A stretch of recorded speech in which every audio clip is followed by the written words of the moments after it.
Hi, it's Sunday. Survived Saturday night with my noisy neighbour downstairs. Not too bad last night. No loud music the whole night, but there was an interruption, and it was at about 3:45 in the morning. And for about a quarter of an hour, the woman that he's with was making a lot of noise, and I don't know what she was on about, or she's just a crazy or whatever, but I suspect that this is why I've only had disturbances for about the last week or so, whereas this person has supposedly been a tenant here for some time, presumably 6 or 12 months, I'm not sure. But the explanation I have for this change in behaviour is the woman that he's with is a crazy, and she's changing his behaviour, and I'm paying the price. So, like I said, it wasn't such a big deal last night. Slight hassle, but I got back to sleep, and that was fine. And much preferable to having constant music up till 4 a.m. That was just horrible. I was really in two minds whether I was going to post that video about the noise, because I felt like I was just a whinger.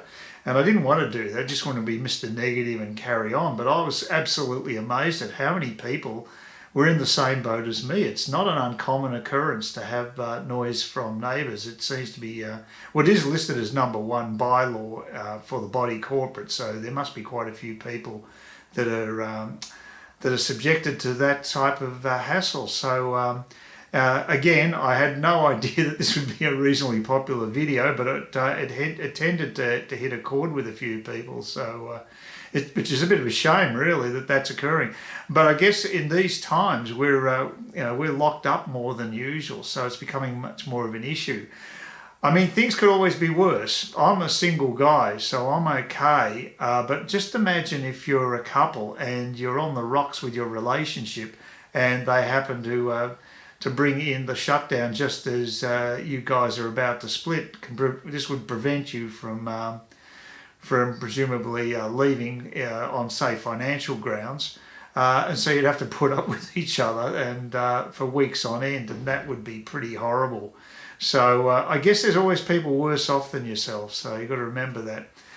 Speaking of the coronavirus, Australia's doing really well, but I noticed that Brazil's is not faring so well.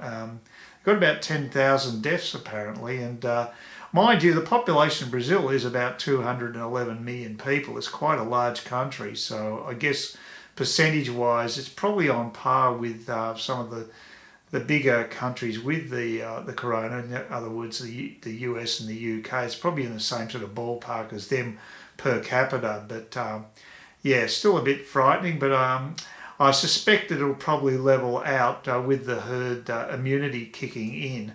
That's my guess, and I hope that is the case. There are other consequences to all this as well, and one of the biggest ones is that California may be in for a huge kick in the backside. California has not been a business-friendly state in the US for a long time, and some of these chickens are coming home to roost, and the latest person to kick up about it is, guess who? Yes, it's Elon Musk. He's quite prominent with outspoken comments these days, and the latest threat is for him to leave the Californian headquarters and move across to the east coast to, say, Texas.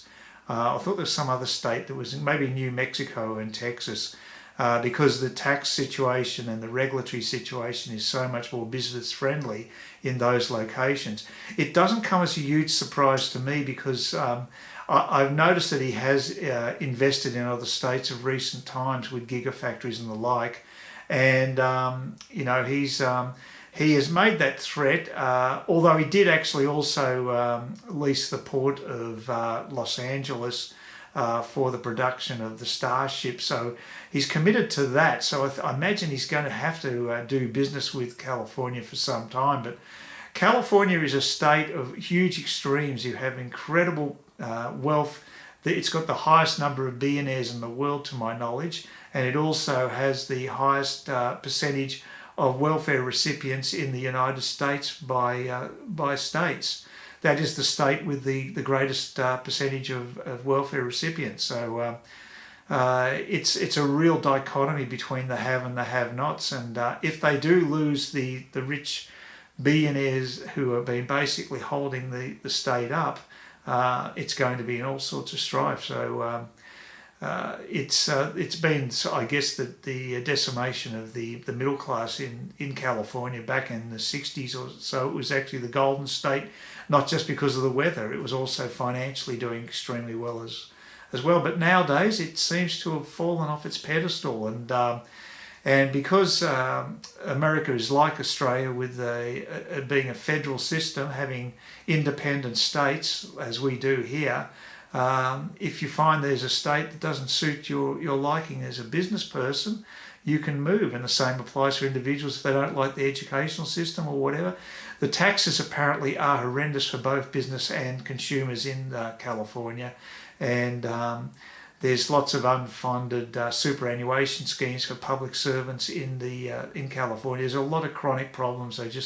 They've got to bite the bullet and actually get some fiscal responsibility back into the state before things will turn around, because it's just one-way traffic. They're also losing people from the state. They've got an immigration problem. There's migration out of the state to other states, and it used to be the opposite. So that's another indicator of how bad things are. So California dreaming, that's all they can do at the moment, because there ain't much happening practically in that state. It's rather sad, because I was there in '87, and I didn't think much of LA back then. I thought it was a bit of a crap hole, to be quite frank. But San Francisco was nice, and so was San Diego, and they are apparently still better than LA. But they got their problems, and no matter where you go in California, you're going to still have to worry about all the taxes, and the regulations, and like I said, at least Americans have the option of leaving that state and moving elsewhere, so that's good.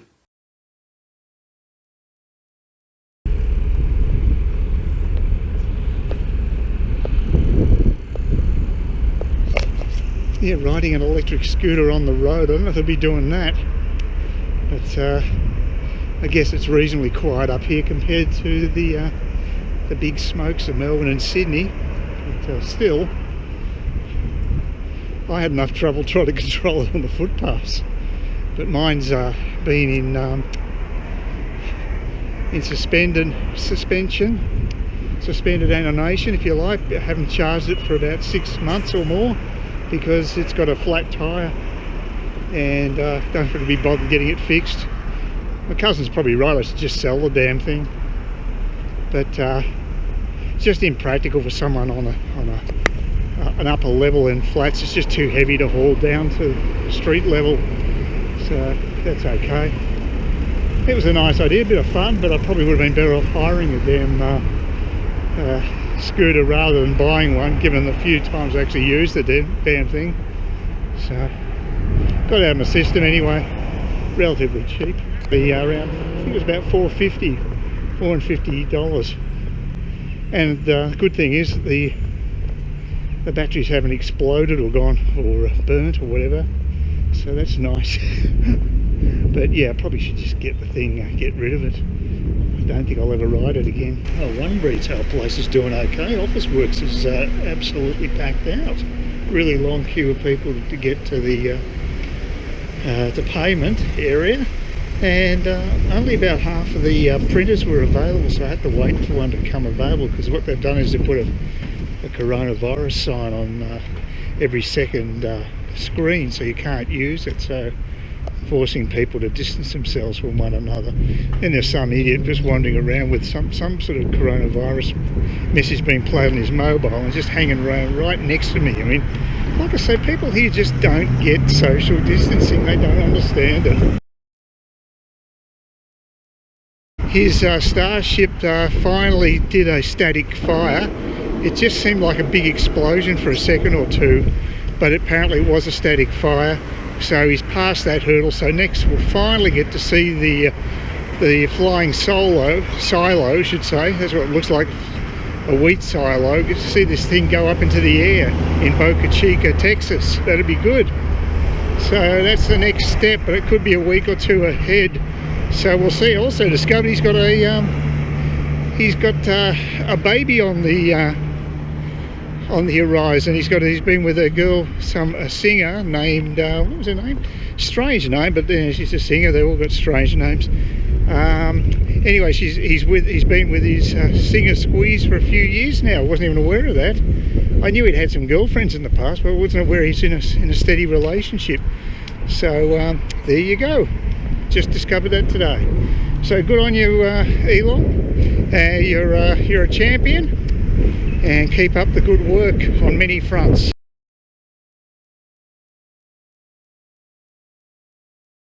Please consider subscribing to my channel if you think there's anything there of use to you, or entertainment or whatever. And either do that or give me a thumbs up, or if you're feeling really energetic, do both. That'd be great. But please don't ignore me. That's the worst thing you can do on YouTube, is be ignored.